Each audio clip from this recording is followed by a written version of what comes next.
안녕하세요. 사연 읽어주는 남녀입니다.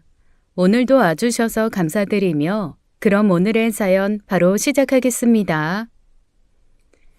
올해로 제 나이가 꼭 환갑이 되었습니다. 예전엔 환갑이라 하면 먼 이야기처럼 느껴졌죠. 두 아들을 홀로 키우며 살아온 세월이 빠르게 흘러갔어요. 돌아보니 혼자서 많은 고비를 넘어왔더라고요. 힘들 때마다 그저 이를 악물고 견뎠습니다. 지금은 두 아들 모두 독립해 각자의 가정을 꾸렸어요. 가끔 전화나 메시지를 주고받는 게 전부입니다. 하지만 저는 혼자라는 게 그리 쓸쓸하지 않아요. 혼자 사는 삶이 익숙해지니 제법 편안하더군요. 두 아들이 결혼하고 독립한 이후 연락은 점점 뜸해졌습니다. 명절이나 제 생일이 아니면 전화 한 통조차 걸려오지 않았어요.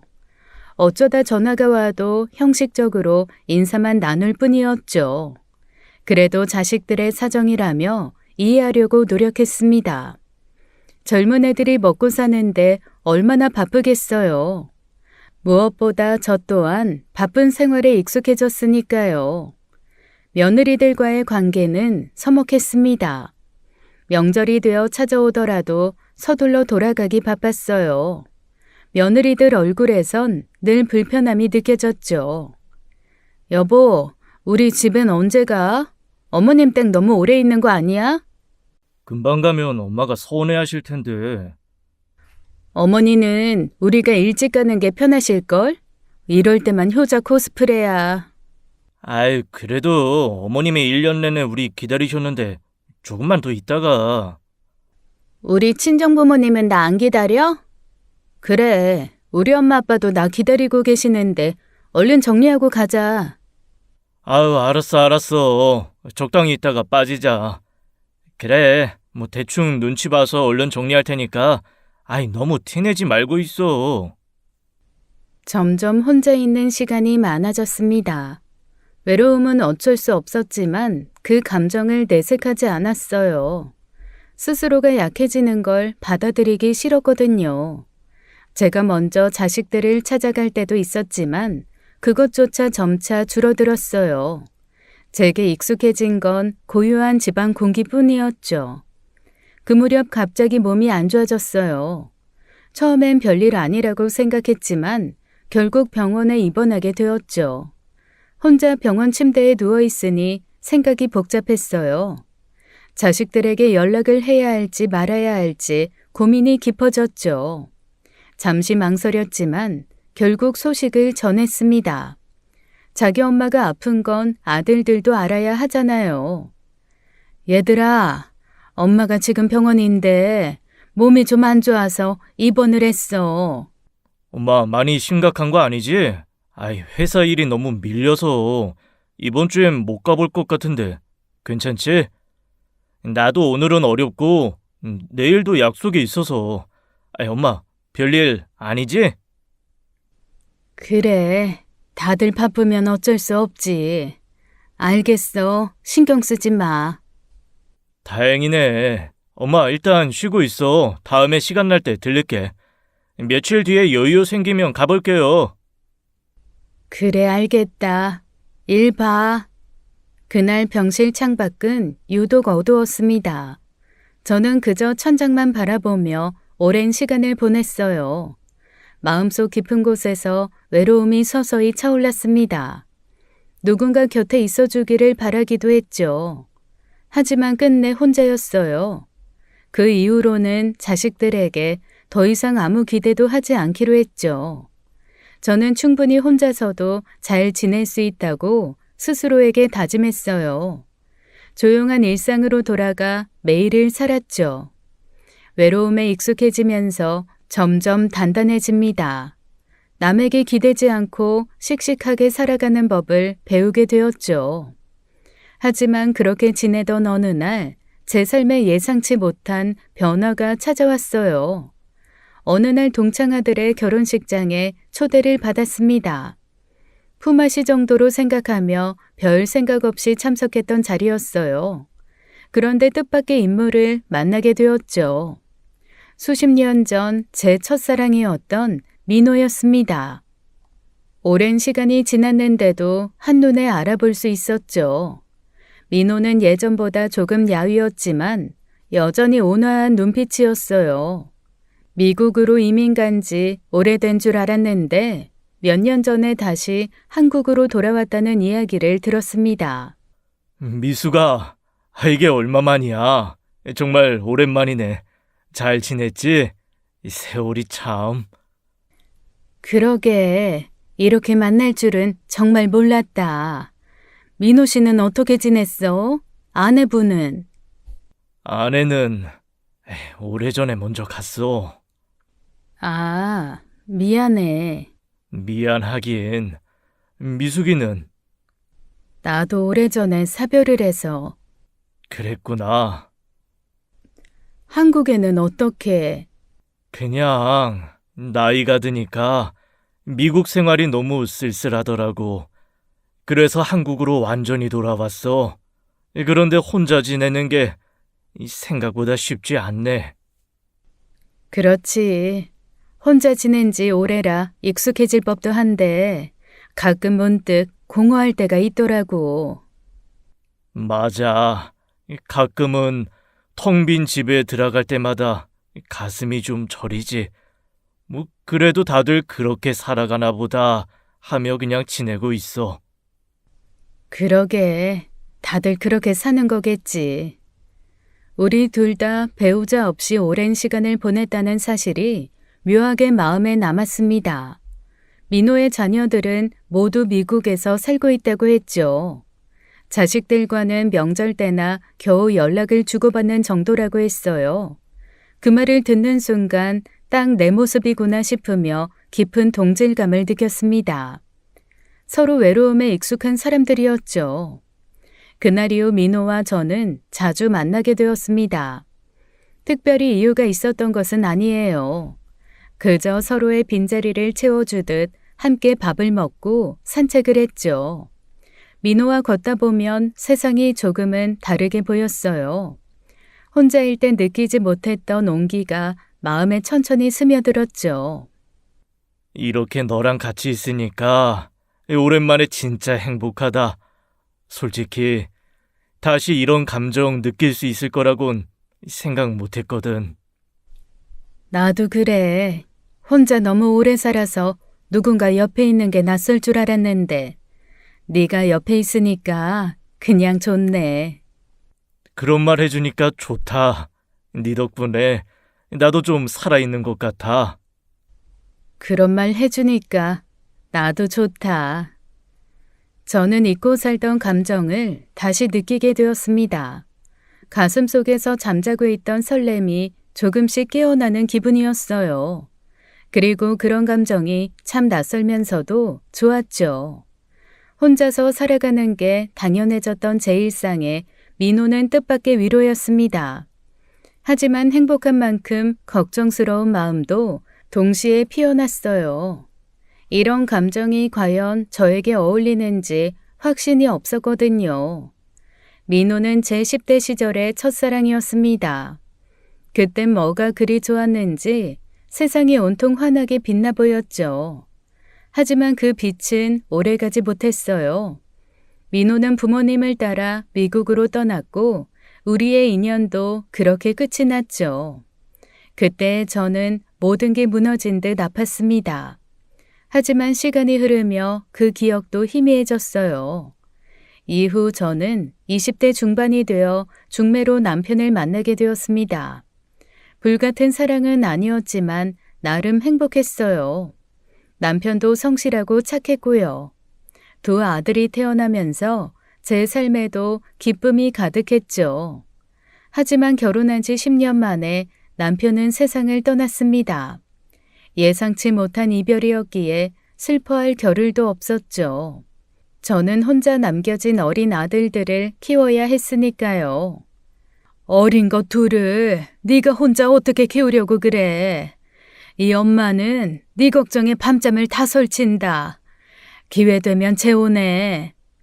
재혼은 무슨. 됐어 엄마.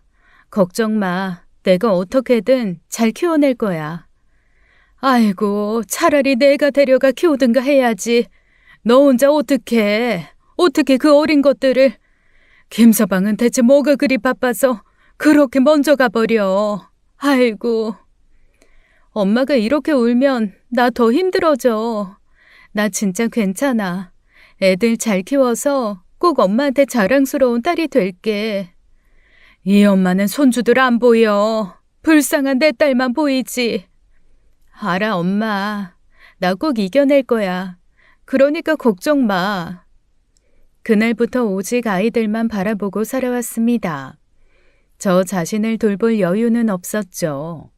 바쁘게 살다 보니 어느새 22년이라는 세월이 흘렀어요.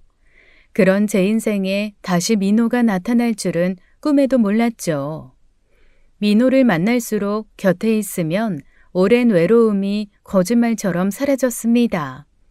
주변 친구들도 우리를 진심으로 응원했어요. 친구들은 우리의 모습이 정말 행복해 보인다고 말해 주었죠. 두 사람 같이 있으니까 표정부터 달라졌어. 정말 오랜만에 사람 얼굴 같네. 그러니까 얘가 민호 씨랑 있을 때 진짜 행복해 보인다니까. 우리 눈엔 다 보이거든. 인생 뭐 있나? 서로 좋아하는데 눈치 보지 말고 마음껏 행복해져. 맞아. 네 인생 이제는 너만 생각해도 돼. 우리는 진짜 너 응원한다. 고마워. 사실 좀 망설였는데 너희가 이렇게 말해주니까 용기가 난다. 민호와 함께라면 다시 설레고 행복한 삶을 살 수 있겠다는 생각이 들었습니다. 하지만 한편으로는 자식들이 우리의 관계를 어떻게 생각할지 조금 염려되었어요. 특히 제 아들들이 민호를 편안하게 받아들일 수 있을지 확신할 수 없었죠. 이런 저의 마음을 눈치챘는지 민호는 진지한 얼굴로 제게 남은 인생을 함께 살자고 제안했습니다. 난 말이다. 남은 인생 너랑 같이 살고 싶어. 혼자 지내다 너랑 함께 있으니까 이젠 혼자인 게 싫어졌다. 갑자기? 그렇게 말하면 난 좀 당황스러운데. 당황하지 않게 천천히 말할까? 같이 살고 싶어. 뭐야, 장난은 여전하네. 미안. 근데 장난 아니야. 오래 고민하다가 꺼낸 말이야. 난 진심이야. 알아. 그래서 고맙고. 솔직히 기쁘기도 해. 근데 좀 생각할 시간이 필요할 것 같아. 진심 어린 고백에 제 마음이 따뜻하게 흔들렸습니다. 이제 저도 행복해질 권리가 있다는 걸 조용히 되새겼어요. 하지만 아들들의 반응이 조금 걱정되었죠. 그 생각을 하면 마음 한구석이 무겁게 가라앉았어요. 결국 저는 고민 끝에 아들들에게 민호와의 만남을 이야기했죠. 민호와의 재혼을 진지하게 생각하고 있다는 말을 조심스레 꺼냈습니다. 저의 말이 끝나기가 무섭게 두 아들 부부는 민호를 직접 만나겠다고 나섰죠. 마음 한편에 불안함이 있었지만 피할 이유도 없었어요. 저는 민호와 아들 부부들과의 식사 자리를 마련했습니다. 식사 자리는 처음부터 어색했어요. 아들들은 예의 없이 민호를 위아래로 훑어보며 탐색하는 눈빛이었죠. 저기 실례지만 지금 하시는 일은 뭐예요? 일은 이제 따로 안 해요. 은퇴한 지 꽤 됐거든요. 네? 그럼 지금 생활은 어떻게 하시는데요? 뭐 연금 같은 거 받으세요? 뭐 연금도 나오고 혼자 사니까 그렇게 큰 돈이 필요하지는 않네요. 나오는 걸로 조용히 살고 있어요. 혼자 지내기엔 부족하지 않아서. 그럼 혹시 따로 가진 재산 같은 건 없으시고요? 내 나이에 재산이 뭐 중요하겠나. 지금 가진 거로 충분히 편안한데. 민호의 대답에 순간적으로 식탁 위에 긴 침묵이 흘렀습니다. 아들 부부들의 얼굴이 급격히 차가워지는 게 보였어요. 큰아들은 민호가 살고 있는 작은 아파트와 오래된 자동차를 언급하며 못마땅한 표정을 숨기지 않았죠. 민호의 소박한 옷차림까지 훑어보는 며느리들의 시선에 제 마음이 불편해졌습니다. 며느리들은 특히 민호가 연금 생활을 한다는 사실에 민감한 반응을 보였어요. 연금 받으신다고 했는데 구체적으로 얼마나 받으세요? 요즘 물가가 너무 비싸서 걱정이라서요. 뭐 풍족하진 않아도 혼자 지내는데 크게 불편하진 않을 정도예요. 주말마다 텃밭에서 상추며 고추, 토마토 이런 것도 직접 수확하니 사 먹지도 않고요. 네? 뭐 농사로 먹고 사세요? 그럼 노후 계획 같은 건 따로 없으세요? 병원비나 간병비도 미리 준비하셔야 하는데. 크게 아픈 데 없어서 아직 그런 걱정은 안 해봤네요. 그래도 혹시 모를 일 생각해서 조금씩 모아둔 건 있고. 아, 모아둔 돈이 있으시긴 하네요. 저희 시어머니가 걱정 안 하셔도 될 정도는 되시는 거죠? 뭐를 걱정하는지 알아요. 그런데 걱정할 만큼 그렇게 어렵진 않을 겁니다. 민호는 차분히 자신의 상황을 솔직히 이야기했습니다. 오히려 그의 담담한 태도 때문에 아들 부부의 예민한 반응이 더 눈에 띄었어요. 저는 아들 부부의 무례한 태도가 거슬렸습니다. 너희들 지금 무슨 청문회 하는 거니? 내 남자친구 소개하려고 모인 거지. 너희가 이렇게 추궁하라고 부른 자리 아니야. 그게 아니라 저희는 걱정하는 마음에 그 걱정 나 혼자 할 테니까 니들은 하지 마라. 괜찮아. 애들 입장에선 충분히 걱정할 수 있는 거지. 어머니한테 갑자기 남자친구가 생겼다는데 어느 자식들이 안 궁금하겠어. 나였어도 당연히 재정적인 문제부터 걱정할 거야. 그래도 이건 너무 심했어. 민호 씨도 말 편하게 해. 왜 존댓말을 해? 처음 본 사이고 미숙이 자식들이니 존중해주는 거지. 신경 쓰지 마. 난 괜찮고 자식들 입장 나도 충분히 이해해.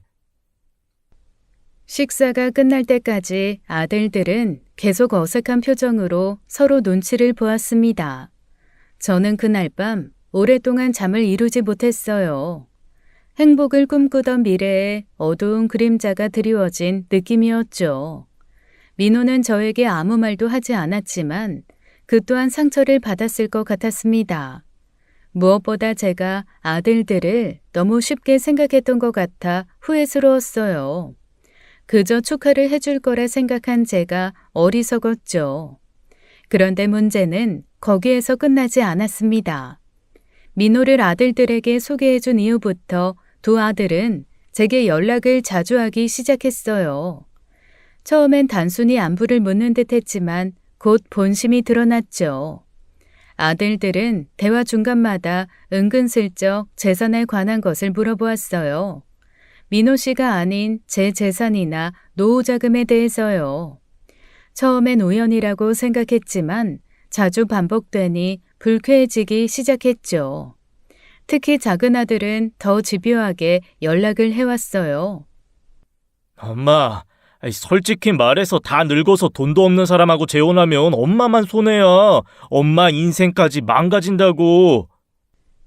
내 인생은 내가 알아서 해. 엄마는 절대 니들 피해 안 주니까 걱정하지 마. 엄마야 그렇게 말하지. 근데 결국 나중에 우리까지 피해 볼 수도 있잖아. 솔직히 엄마 재산까지 그 사람한테 넘어가면 그때는 어떻게 할 건데?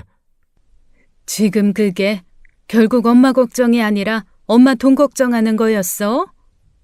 그게 그거지. 걱정되니까 그렇지. 엄마 돈이 결국 누구 거겠어. 우리도 권리 있잖아. 됐어. 너 말 다 들었으니까 이제 그만해. 작은 아들의 말이 계속 머릿속을 맴돌며 저를 괴롭혔습니다. 이어서 며느리들까지 저를 찾아오기 시작했어요. 하나같이 민호와의 재혼을 포기하라고 대놓고 압박했죠. 어머니, 저희야 어머니가 좋으시면 상관없긴 한데 그래도 걱정이 돼서요. 뭐가 그렇게 걱정이니? 어머님이 지금까지 혼자서 정말 고생 많이 하셨잖아요. 근데 이제 와서 말년에 괜히 또 힘들어지시는 건 아닐까 싶어서요.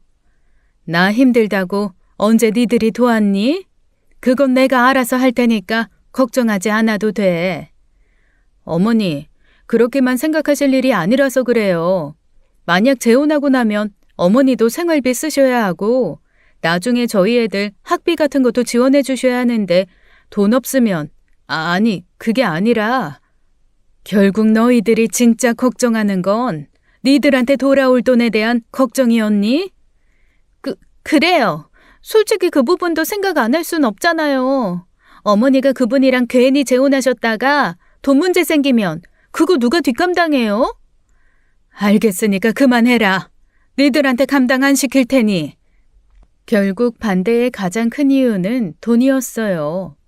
제 마음에 깊은 실망감이 차올랐죠. 지난 세월 제가 어떻게 살아왔는지, 자식들에게 어떤 존재였는지 회의가 들었습니다. 자기들 키우느라 저는 22년을 혼자 살았는데요. 저는 흔들리지 않겠다고 마음을 굳게 먹었어요. 제가 원하는 행복을 놓치고 싶지 않았습니다. 아들들의 탐욕스러운 모습에 오히려 제 마음이 더 단호해진 거죠. 제 선택을 후회하지 않기로 했어요. 하지만 그렇게 굳게 결심한 저의 마음에도 어두움이 들이우기 시작했죠. 자식들과의 갈등이 점점 깊어지기 시작한 거예요. 어느 날 저녁 두 아들 부부가 갑자기 집으로 쳐들어왔습니다. 아들들의 표정은 무척 비장하더군요. 서로 눈치를 보던 아들들은 결국 민호 이야기를 꺼냈습니다. 엄마는 정말 모르겠어. 그 사람 엄마 돈 보고 접근한 거라고. 엄마가 외로우니까 쉽게 속아 넘어가는 거야. 내가 볼 돈이 뭐가 있다고 이 난리들이야? 엄마가 현실을 제대로 못 보고 있어서 그러는 거야. 다 늙은 사람 좋다고 그러는 그 노인네도 이상하지 않아? 엄마는 하다 이제 사람 보는 눈까지 없어졌어? 늙어지면 감정도 없어지니? 나도 니들이랑 똑같아. 그 사람도 나도 사람이야. 그 말이 아니라, 뭐 내 말이 틀렸어? 혼자 오래 살다 보니 판단력이 흐려진 거잖아. 형 말이 맞아. 이대로 계속 그 아저씨 만나다간 우리 가족 전체가 망할 수도 있다고. 엄마 혼자만의 문제가 아니라니까. 됐고, 이제 그만해. 고집 그만 부리고, 제발 정신 차리고 그 아저씨랑 정리해. 너희 지금 나 협박하는 거니? 협박이 아니라 현실을 말하는 거야. 엄마 때문에 왜 우리까지 피해를 봐야 하는데? 아들들의 눈빛에 담긴 노골적인 저기가 저를 깊이 아프게 했어요. 심지어 며느리들까지 합세했습니다. 어머님, 어떻게 이렇게까지 이기적이세요? 저희는 안 보이세요? 어머님 손주들 미래는 안중에도 없으신 거예요? 맞아요. 어머님만 좋으면 끝이에요? 손주들 앞날 생각하시면 이러시면 안 되시죠. 당장 정리하세요. 나는 내 자식 평생을 바쳐서 내가 책임졌다. 누구도 그건 나한테 뭐라고 못할 거야. 그러니 니들도 니들 자식은 니들이 책임져야지. 왜 나한테 그래? 참나, 아빠한테 미안하지도 않아? 어떻게 아빠 두고 다른 남자랑 재혼할 생각을 해? 맞아, 형 말이 맞아. 아빠 생각은 안 해? 아빠한테 이건 배신이지, 배신. 말 잘했다. 네 아버지 보내고 나 22년을 혼자 니들 키웠어. 난 니들 아버지와 의리 지켰다고. 이제 나도 살겠다고. 재혼하면 나중에 저승 가서도 네 아버지가 잘했다고 나 칭찬할 거다. 네 아버지 성정에 왜 그동안 힘들게 나 혼자 살았냐고. 오히려 나 혼낼까 그게 걱정이야. 그런데 니들이 감히 내 앞에서 네 아버지 이야기를 입에 올려? 감히? 그 날카로운 말들이 제 뼛속까지 흔들었습니다.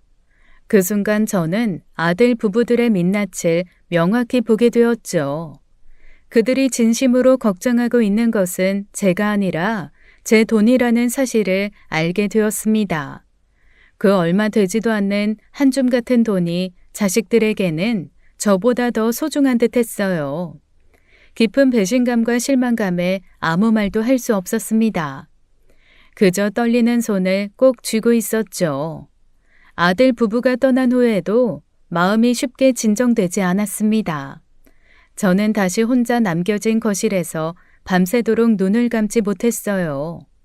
가족이라는 울타리가 얼마나 허약한 것인지 깨닫게 되었습니다.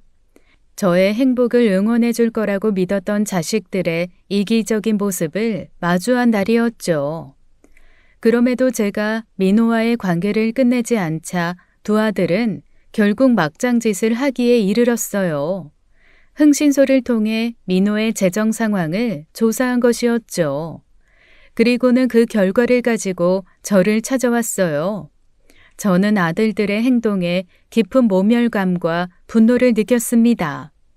큰아들은 냉정한 표정으로 민호의 재정 상황을 이야기했어요. 엄마 봐봐. 이게 그 아저씨 실체야. 연금으로는 생활이 어려워서 은행 대출까지 있어. 이렇게까지 하고도 그 사람이 엄마 돈 노린 게 아니야? 너 지금 뭐 하는 거야? 내 허락도 없이 남의 뒷조사까지 해온 거야? 엄마가 계속 속고만 있으니까 그렇지. 이래도 정신 못 차리겠어? 이것이? 어쩌다 니들이 이렇게까지 됐는지 내가 부끄러워서 얼굴을 못 들겠다. 엄마는 아직도 현실 파악을 못해? 엄마 이용해 먹으려는 사람이 누군데? 그런 인간한테 속은 게 부끄러운 거지. 당장 나가. 더 이상 네 말 듣고 싶지 않아. 작은 아들과 며느리들은 더 날카롭게 저를 공격했습니다. 저의 선택을 완전히 무시한 채 마치 어린아이를 다루듯 강압적인 태도로 말했어요. 그 순간 저는 자식들의 이기적인 모습에 말할 수 없는 분노가 치밀어 올랐죠. 자식들의 행동은 명백한 선을 넘고 있었습니다. 아무리 그래도 흥신소까지 동원해 민호의 뒷조사를 하는 건 용서할 수 없었어요. 그날 저는 제 자식들이 얼마나 무섭게 변할 수 있는지 깨닫게 되었습니다. 가족이라는 이름으로 저를 그저 통제하려고만 했죠. 그렇다고 지들이 언제 저를 살펴봐 준 적이 있나요? 최근 몇 년간 저를 찾아온 횟수보다 민호를 만난 이후 헤어지라는 말을 하기 위해 저를 찾아온 횟수가 더 많았는걸요. 그래서 더욱 아들들의 태도가 견디기 힘들었죠. 저는 결국 자식들과 정면으로 충돌할지라도 제 선택을 지키기로 했습니다. 하지만 제가 흔들리지 않자 아들들은 다른 곳을 흔들기 시작했죠. 며칠 뒤 낯선 번호로 전화가 걸려왔어요. 상대는 자신을 민호의 오래된 친구라고 소개하며 급하게 말했습니다. 민호가 지금 병원에 입원해 있다며 당장 와보라고 재촉했어요. 순간 심장이 철렁 내려앉았어요. 저는 다급히 병원으로 달려갔습니다. 병원에 도착해 병실에 들어갔을 때 제 가슴은 무너져 내렸습니다. 민호는 침대 위에서 꼼짝없이 누워 있었고 얼굴엔 고통과 당황스러움이 뒤섞여 있었어요. 아유, 어떻게 알고 온 거야? 그게 중요한 게 아니라 도대체 무슨 일이야? 어떻게 다친 거야? 아무것도 아니야. 그냥 나이 먹으니까 몸이 예전 같지 않아서 혼자 좀 넘어졌어. 혼자 넘어졌다고? 정말 그것뿐이야? 정말 별일 아니니까 걱정 안 해도 돼. 미안하다. 괜히 걱정시켜서. 그때 민호 옆에 있던 친구가 분을 참지 못하고 나섰습니다. 그 친구는 격분하며 화를 내듯 제게 숨겨진 사실을 털어놓았죠. 거참. 도저히 말 안 하고는 못 빼기겠네. 상진아. 네? 무슨 일이에요?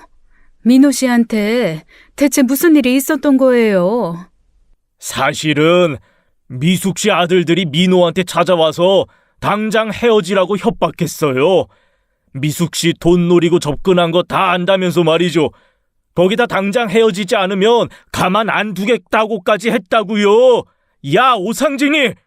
뭐 임마, 나 귀 안 먹었어. 내가 내 입 가지고도 말도 못해? 그것들 내가 허리를 분질러 버리려다가 네가 하도 말려서 참은 거야. 아유, 오상진이 성질 진짜 많이 죽었다. 네? 제 아들들이요? 네, 미숙 씨 아들들이 민호를 밀어버리는 바람에 민호가 넘어져서 허리 다친 거라고요. 이게 말이 되는 짓입니까? 민호가 친구의 입을 급하게 막았지만 이미 저는 모든 걸 듣고 난 후였습니다. 순간 저는 숨조차 제대로 쉴 수가 없었어요. 온몸이 떨리며 치밀어 오르는 분노를 주체할 수 없었거든요.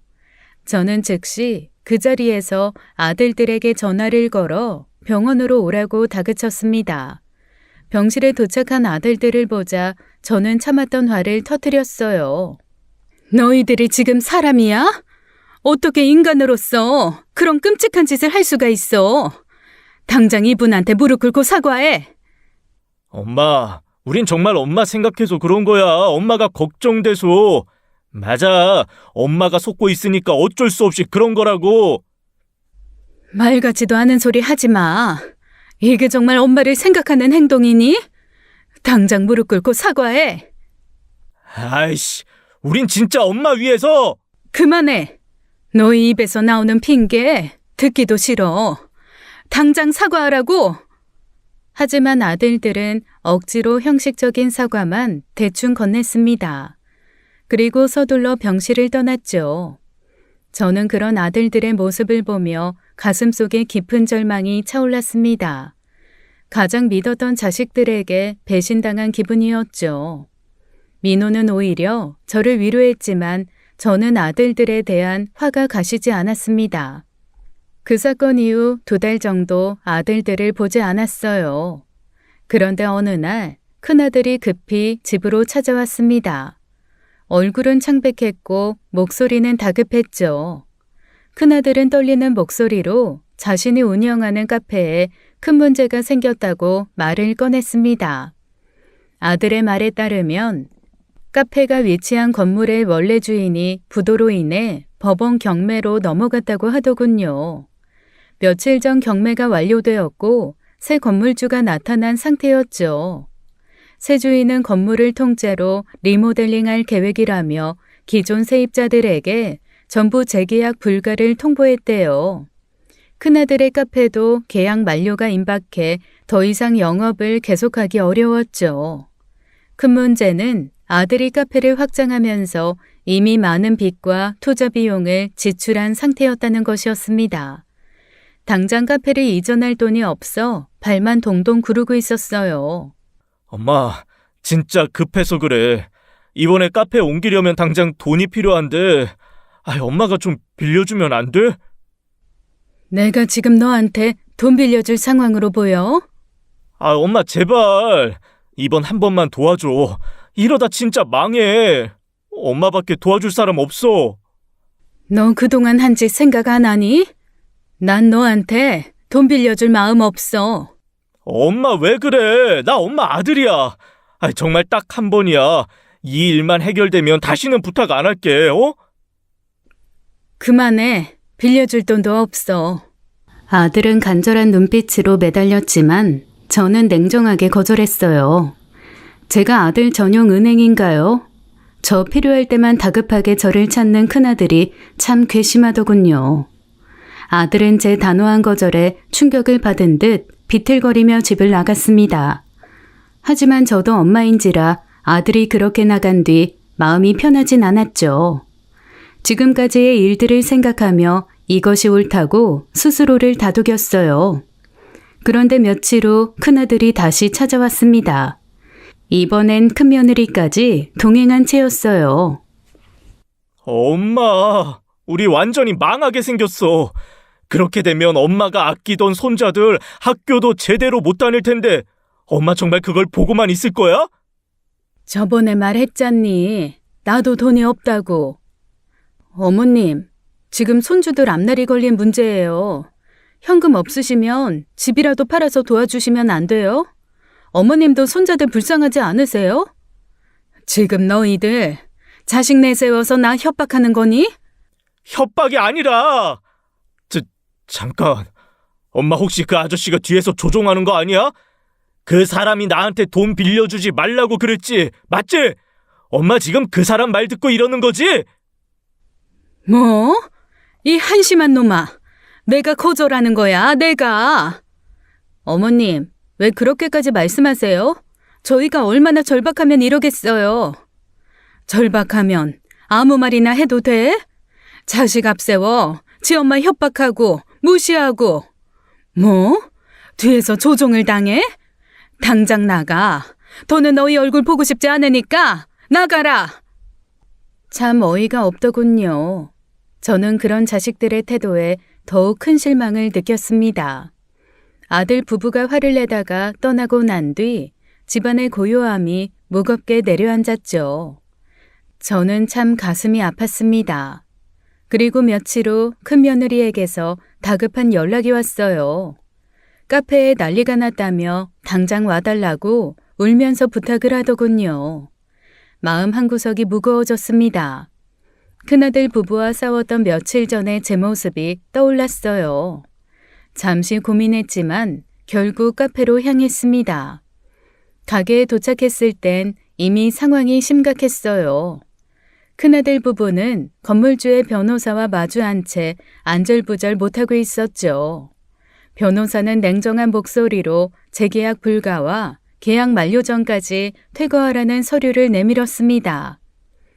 변호사님, 퇴거 날짜를 조금만 미뤄주시면 안 될까요? 저희가 너무 갑작스러워서요.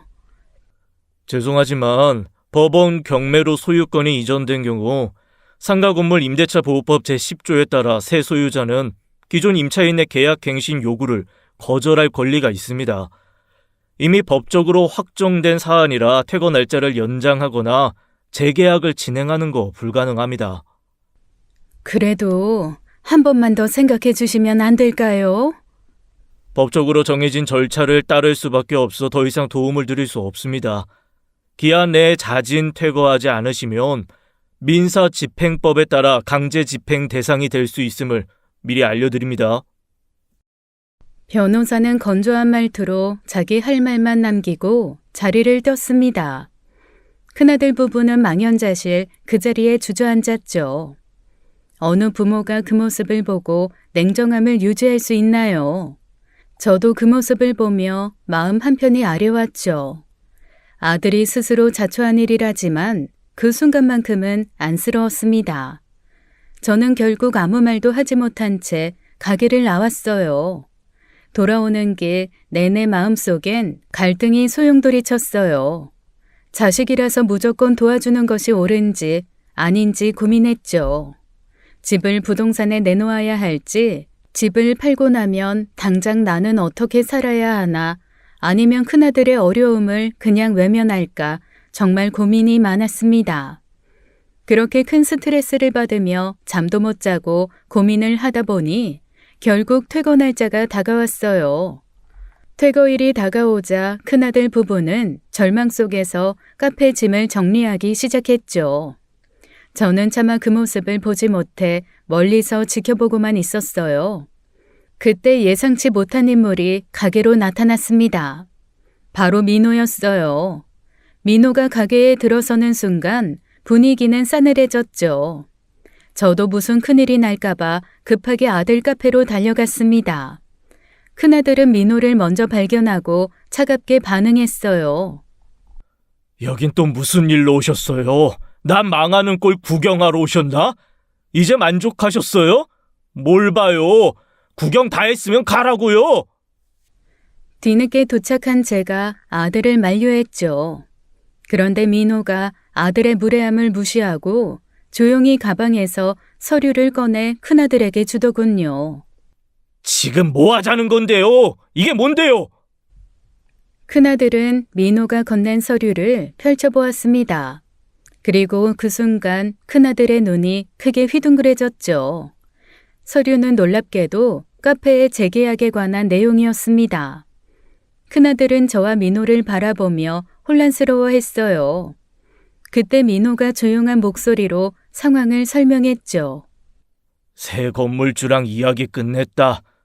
내가 그 사람한테 다시 이 건물을 매입했어. 이제 카페 퇴거할 필요 없으니까 걱정 마라. 네? 그게 지금 무슨 소리예요? 내가 이 건물 새 건물주라고. 그러니 카페 철거 안 해도 된다고. 이 사람이 내가 우스워 보여요? 아저씨가 이 건물을 살 그 큰 돈이 어디 있다고요? 믿건 안 믿건 그건 네 자유지만 이제 이 일로 네 어머니 괴롭히지 마라. 나한테 말도 못하게 소중한 사람이다. 네? 이거 진짜예요?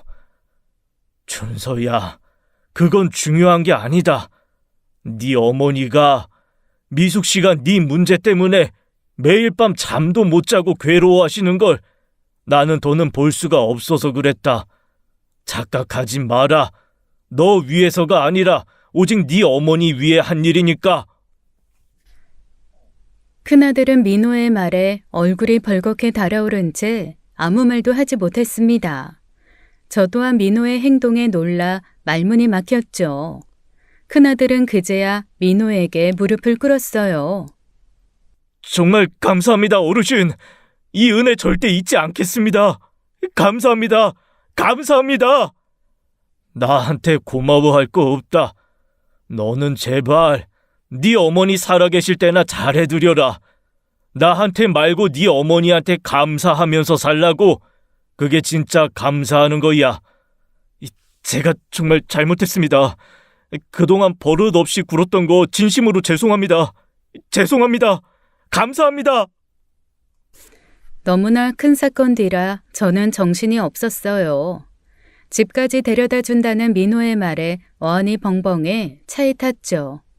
사실 그때까지도 저는 민호가 부자인 줄 정말 몰랐어요.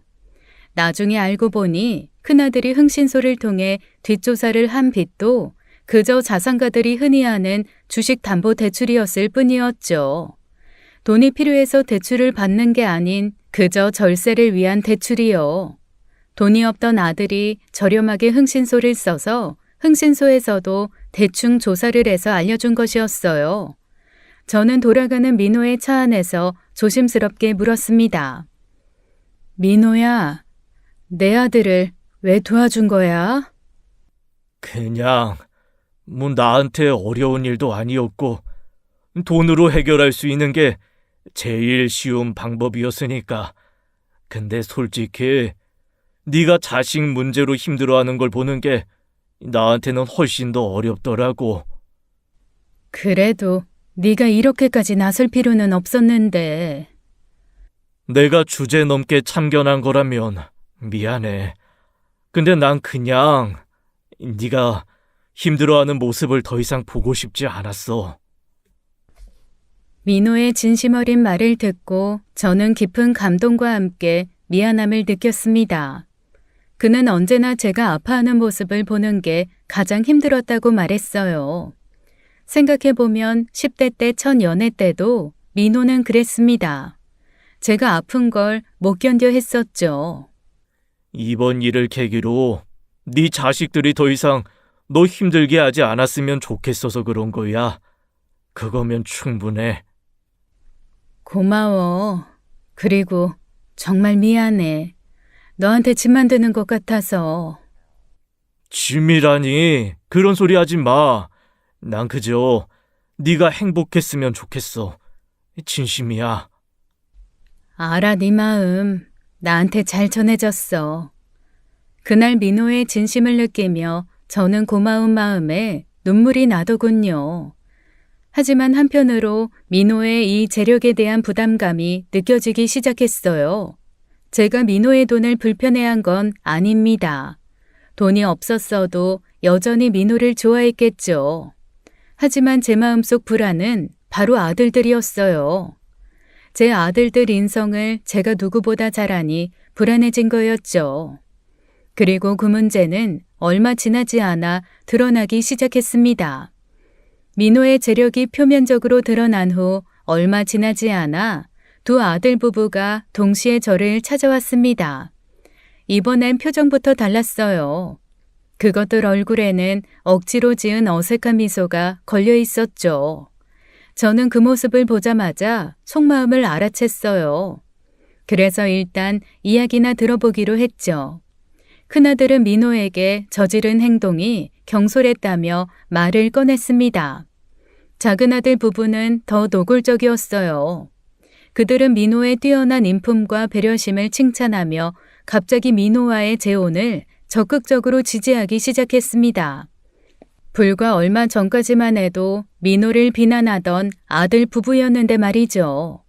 그런 태도의 급격한 변화에 저는 오히려 불쾌함마저 느껴졌습니다. 두 아들 부부가 갑자기 태도를 바꾸어 아첨과 형식적인 사과를 반복하자 저는 씁쓸한 기분을 숨길 수가 없었죠. 엄마, 그때 민호 아저씨 다친 건 정말 오해였어. 우리가 좀 감정이 격해져서 실수로 그렇게 된 거지. 진짜 나쁜 의도는 없었어. 그걸 지금 나더러 믿으라고 하는 소리니? 아유, 진짜야, 엄마.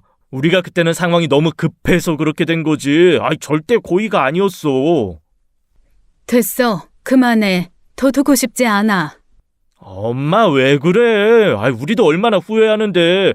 난 사실 그분이 좋았어. 그냥 걱정이 된 것뿐이야. 그날 저는 분명히 깨달았습니다. 자식들이 결국 민호의 돈을 노리고 있다는 것을요. 민호는 순수한 마음으로 제 큰아들을 도운 겁니다. 저를 위해서요. 하지만 민호가 실수를 한 건 제 아들들의 탐욕을 깊게 모르고 있었다는 것이었죠. 저는 아들들의 말을 신뢰하지 않기로 결심했어요. 아무리 달콤한 말로 꾸며도 속마음이 훤히 보였으니까요. 그날 이후로 전 아들들에게 마음의 문을 닫았어요. 그 위선적인 행동을 보며 이제는 그 어떤 기대도 되지 않았죠. 이후부터 아들 부부는 시도 때도 없이 저를 찾아왔습니다. 저는 점점 불편해졌어요. 결국 저는 외출했다는 핑계로 방문을 피하기 시작했어요. 하지만 손자의 생일이라는 이유로 찾아왔을 때는 차마 외면할 수가 없었죠. 그래서 오랜만에 아들 부부와 외식을 하고 집에 돌아왔습니다. 손자들은 제가 준 용돈을 받고 들떠서 곧장 밖으로 나갔고요. 저는 피곤한 나머지 잠시 안방에서 쉬었죠. 1시간쯤 지났을까요? 깨어나 보니 집안이 조용했습니다. 그저 모두 외출한 줄 알았는데 어딘가에서 작은 소리가 들렸어요. 작은 방 쪽에서 말소리가 새어나오고 있었습니다. 이제 민호 아저씨 돈 들어오면 애들 바로 유학부터 보내자. 솔직히 이번엔 아파트도 좀 넓혀야 하고. 당연하지. 그분이 도와주면 학군 좋은 곳으로 이사가고도 남을걸. 우리 애들 이제 좀 제대로 키워보자. 사실 그분한테 이제 우리 애들이 손자 되는 거잖아. 맞지. 손자가 되는 거지. 형만 너무 욕심내지 마. 우리도 민호 아저씨 돈으로 대출부터 싹 갚아야 되니까. 맞아. 이 지긋지긋한 대출금만 없어져도 살만할 텐데.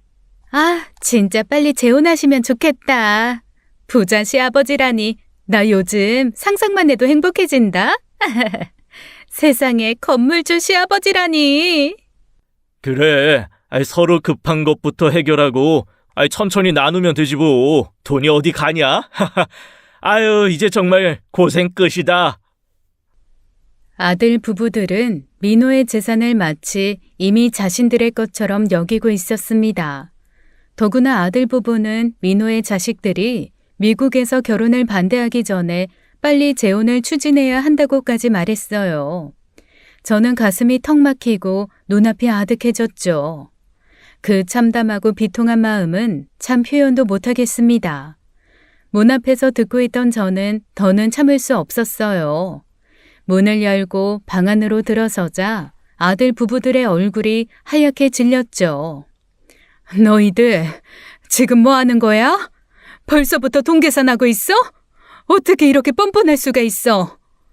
엄마, 그게 아니라, 우리가 그렇게 나쁘게 생각한 게 아니라 그냥. 됐어. 더 이상 너희들 말 듣고 싶지 않아. 당장 이 집에서 나가라. 엄마, 잠깐만 들어봐. 우리가 무슨 나쁜 의도가 있었던 건 아니야. 그냥. 나가라고 했어? 지금 당장 나가! 그렇게 애들을 쫓아냈습니다. 자식들에게 느꼈던 모든 애정과 기대가 한순간에 사라졌죠. 내가 키운 자식들이 이렇게까지 뻔뻔하고 탐욕스러웠다는 사실이 너무나 고통스러웠습니다. 하지만 이건 시작에 불과했습니다. 아들들에게 대노를 하고 쫓아낸 지 얼마 지나지 않아서였어요. 오후 늦게 조카에게 다급한 연락을 받았죠. 전화기 너머 조카의 목소리는 심각하게 떨리고 있었어요. 조카는 두 아들이 술자리에서 크게 싸웠다고 제게 전했습니다. 더구나 작은 아들은 심각한 부상을 입고 병원에 입원했다고 했죠. 정말 너무 어이가 없었어요. 일단 옷을 챙겨 입고 급히 병원으로 달려가면서 온갖 나쁜 상상이 머릿속을 스쳤죠. 병원에 도착해 보니 조카가 저를 기다리고 있었어요. 도대체 무슨 일이야? 애들이 왜 싸운 건데? 큰엄마, 그게요. 왜 그래? 어서 말 못해? 형들이 그 큰엄마가 만나시는 그분, 민호 아저씨인가? 하여간 그분한테 가서 각자 몰래 사업 자금을 부탁할 생각을 하고 있었나 봐요. 술 마시다가 그 이야기가 우연하게 나온 거죠. 그래서 서로 먼저 찾아가서 돈 받아내려고 한 게 들통나서 크게 싸운 거예요. 뭐라고? 애들이 정말 그런 짓을 했다고? 네, 서로 자기가 먼저 돈 받아야 한다고 우기다가 어쩜 저렇게 철들이 없어요. 조카의 설명을 듣는 순간 저는 믿을 수 없는 사실에 눈을 질끈 감았습니다. 그러니까 뭔가요? 두 아들이 민호의 돈을 서로 먼저 차지하기 위해 싸웠다는 것이잖아요. 이렇게까지 저열한 모습을 보일 줄은 상상도 못했죠. 충격이 너무 커서 온몸이 떨렸어요. 조카는 두 아들의 싸움이 매우 격해져 결국 작은 아들이 크게 다쳤다고 말했습니다. 경찰 조사까지 받아야 하는 상황이라고 했죠. 그 순간 저는 이루 말할 수 없는 수치심과 비통함에 빠졌습니다. 자식들이 남의 돈을 탐내 서로에게 폭력을 휘둘렀다는 사실이 부끄러웠어요. 그날 저는 작은 아들을 보지도 않고 병원을 나섰어요. 그날 병원을 나서면서 깊은 절망을 느꼈습니다. 제 인생에서 이렇게까지 수치스러운 순간은 없었으니까요. 하지만 이 또한 제가 받아들여야 할 현실이었죠. 제가 잘못 키운 걸 누굴 탓합니까?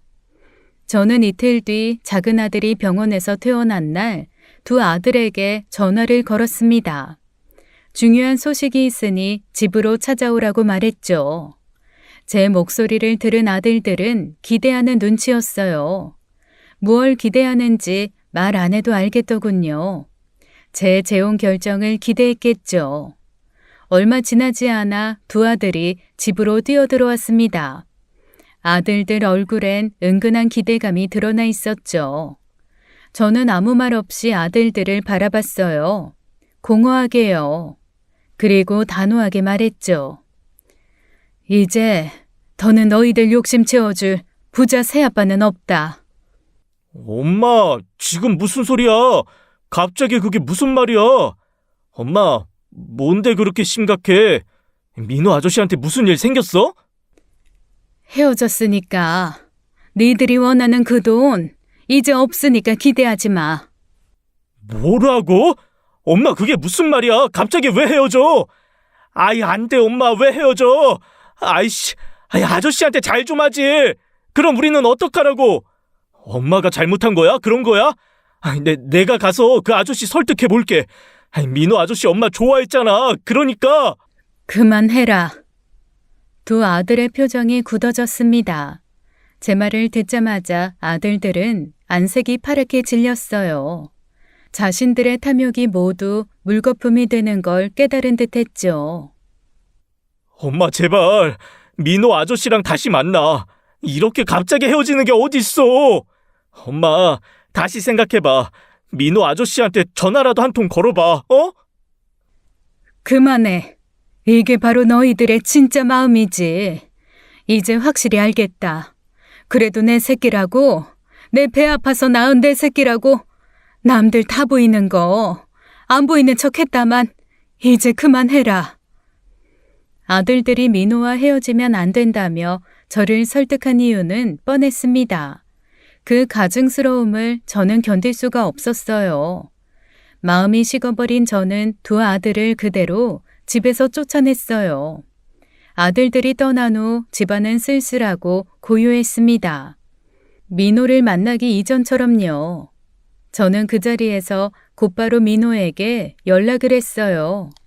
그리고 어렵게 그에게 이별을 통보했죠. 민호야. 어이, 미수가, 왜 그래? 울었어? 이제 우리 그만하자. 그만하자니. 무슨 소리야, 갑자기? 혹시 아들들 때문이야? 걔들이 또 뭐라고 했어? 내가 이놈들을 진짜? 그냥 내가 너한테 이제는 너무 미안하고 또 미안해서 더는 미안하고 싶지 않아서 그리고 너 힘들게 하고 싶지 않아서. 그런 말 하지 마. 나 정말 괜찮아. 우리 이렇게 헤어질 이유 없잖아. 미안해 민호야. 정말 미안해. 너 꼭 잘 지내야 돼.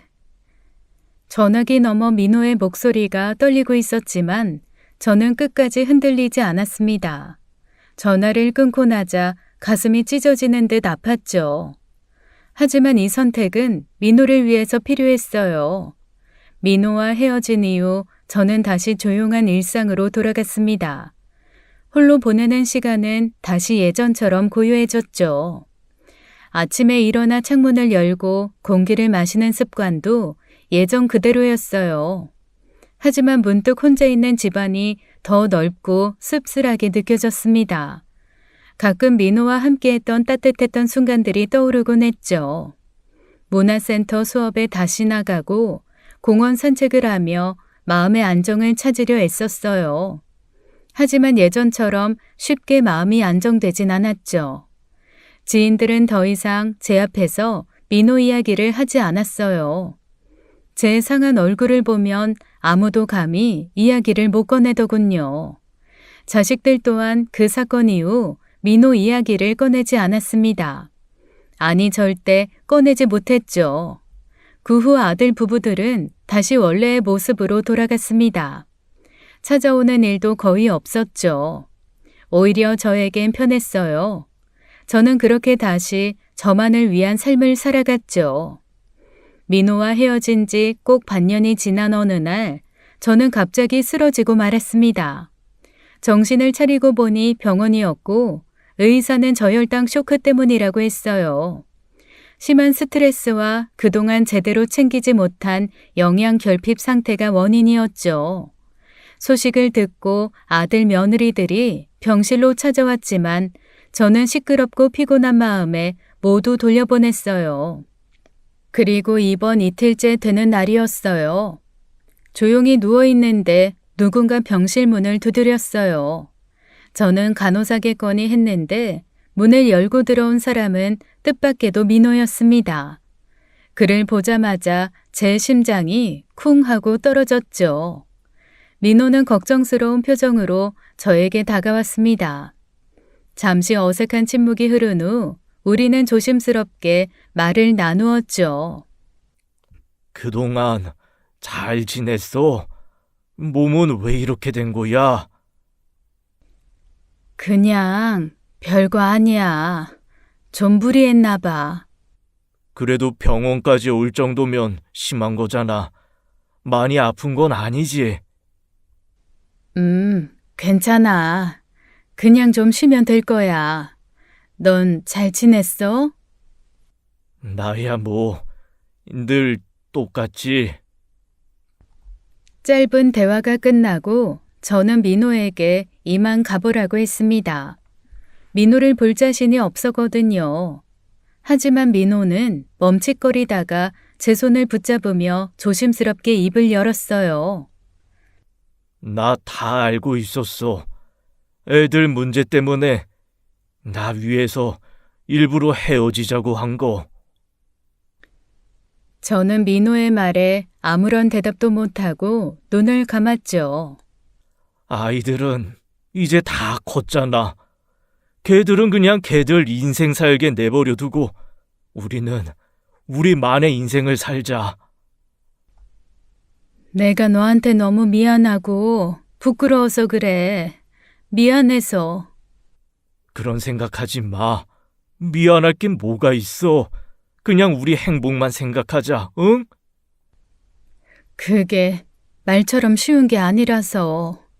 잘 모르겠네. 넌 모를 거야. 저는 민호에게 제 속마음을 솔직하게 털어놓았습니다. 그동안 자식들 때문에 너무 힘들었고 민호를 볼 낯도 없다고 했죠. 그러자 민호는 담담히 자신의 이야기를 꺼냈어요. 민호의 이야기는 저에게도 충격적이었습니다. 나도 잘 알아. 내 자식들이 어느 순간부터 날 보면 돈 얘기만 하더라고. 명절이든 생일이든 얼굴만 보면 무슨 사업 자금이 필요하다. 애들 학비가 부족하다.